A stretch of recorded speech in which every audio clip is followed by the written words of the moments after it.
Hi, I'm Sarah, and I'm going to show you how to play jazz chords just like that in a really easy, cool way.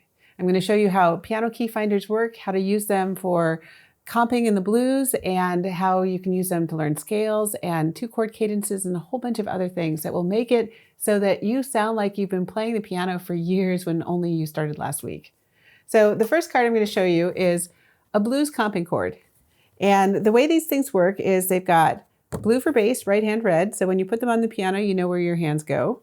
And all you have to do is play the keys underneath the notes.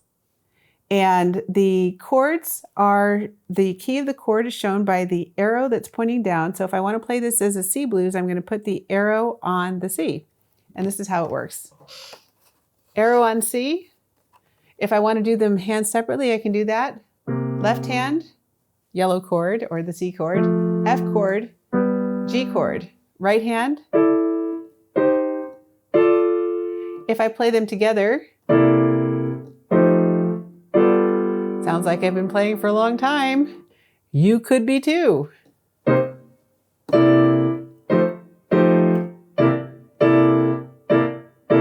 So the 12-bar blues is a pattern that lasts for 12 bars or 12 measures, and it alternates between these three chords. So if you understand the pattern of yellow, red, and blue, then you're going to be playing the 12-bar blues like you've been doing this for years. And then if you want to switch keys because your singer can't sing in the key of C, you can move the card. So now I'm playing the B flat blues by moving the yellow arrow down to B flat. So here's my yellow chord, B flat. And this is an exciting chord because it's an extended chord with a ninth, a sixth, and the third.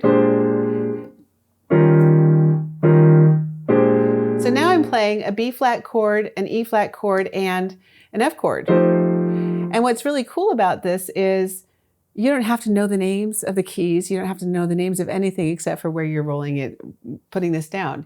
If you wanted to slide the card up to play an E blues, now my arrow's on E. And here's my E7 chord. So that's how the blues comping chords work. But all of these cards work in a similar manner. If you were doing other jazz chords, this one right here is a 2-5-1 progression, really common. If you can play the 2-5-1, you can play all sorts of jazz standards like Autumn Leaves and Satin Doll and just Fly Me to the Moon. So works the same way. I'm going to slide this one so that we're going to do a 2-5-1 in D. So our 2 is going to be an E, but again, you don't even need to know that. All you need to know is that you play the keys underneath the notes. So my first chord is here. My second chord is here. And my third chord is here.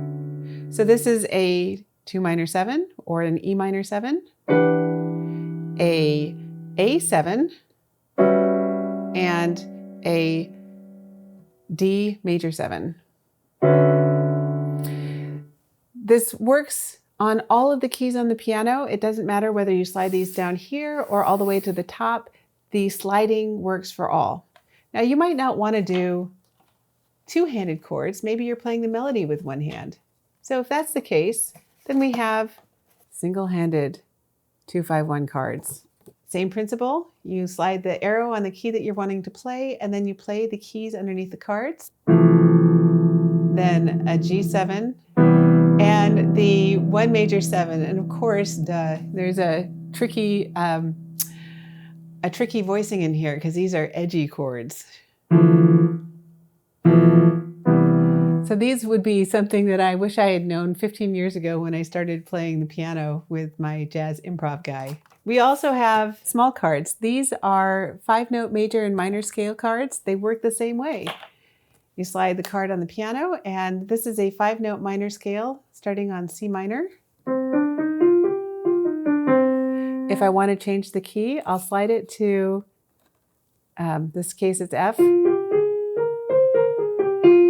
If I want to do it with my left hand, then I move the card over to some place that's a little easier for my left hand to play. What's really nice about this is that you only need one card to teach that concept, and then you move it for all the different keys on the piano.